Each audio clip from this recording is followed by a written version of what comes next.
Assalamualaikum. Sekarang ni semua tengah panik dengan isu yang melanda dunia COVID-19 ni, virus ni. So saya harap semua orang memberi kerjasama. Sebagai contoh lah, kalau kita nak balik kampung, saya faham ni bukan cuti-cuti Malaysia yang semua boleh pergi berjalan balik kampung. Tapi bila kita, especially kita kat bandar, kat KL ke apa, kita tak ada buat apa, anak-anak tak sekolah, kita pun tak bekerja. So adalah waktu yang sesuai, lapang untuk kita balik bersama keluarga kat kampung.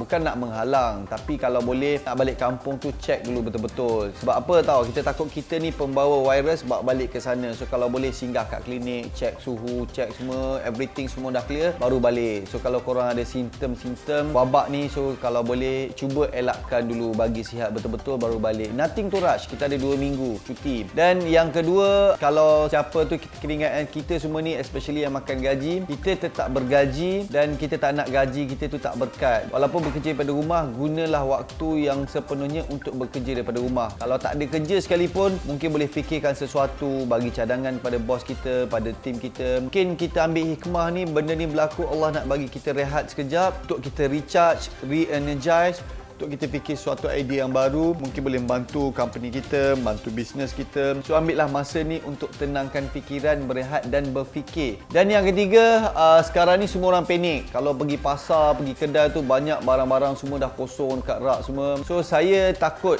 dan saya menjangkakan akan ada isu di mana bila demand terlalu tinggi, supply kurang, banyak kilang tak boleh produce, barang daripada luar tak boleh masuk, dengan sendiri harga barang akan naik. Jadi pesanan saya kepada siapa sekalipun yang berniaga, tolong jangan ambil kesempatan. Dan yang keempat, kita tengah tahu sekarang ni virus ni sedang menular. Bukan tak boleh keluar rumah langsung, cuma kita minimizekan, dan bila keluar rumah ataupun duduk di rumah, make sure every half an hour cuci tangan pakai sabun dan pakai hand sanitizer, dan kalau boleh pakai mask. Lepas tu cuba elakkan pegang benda-benda yang tak sepatutnya, terutamanya benda yang melibatkan tempat awam yang semua orang boleh pergi pegang, sentuh, kita tak tahu sumber tu daripada mana. So kalau boleh cuba elakkan sentuhan, dan salam-salam tu semua kalau boleh faham. Saya semalam saya keluar pun nak salam, cakap minta maaf. So dia faham. Bukan dia tak faham, cuma kadang-kadang orang tu terlupa. Dah biasa culture kita jumpa bersalam. So kalau boleh kita educate orang, minta maaf. So semua orang faham, tak ada orang terasa hati. Kau pun jangan sentak lah kalau tak nak salam dengan kau kan.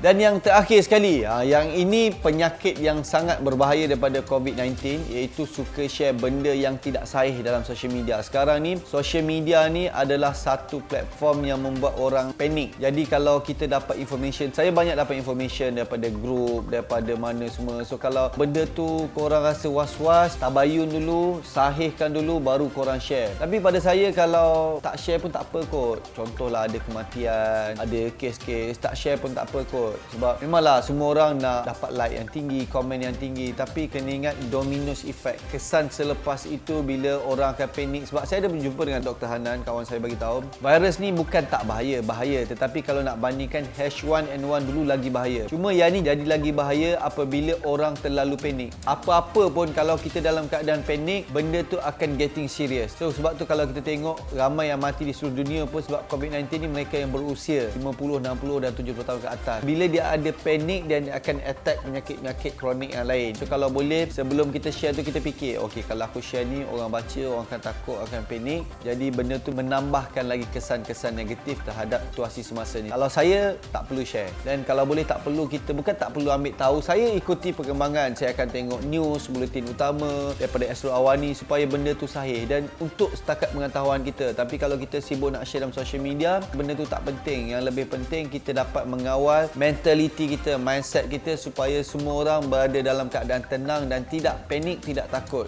So ini adalah salah satu untuk kita mengawal virus yang sedang merebak. Selain pada itu, kita banyak-banyak berdoa dan guna masa ni sebaik mungkin supaya musibah yang diberikan kepada kita semua ni diambil balik secepat mungkin dan kita dapat kembali hidup normal seperti biasa.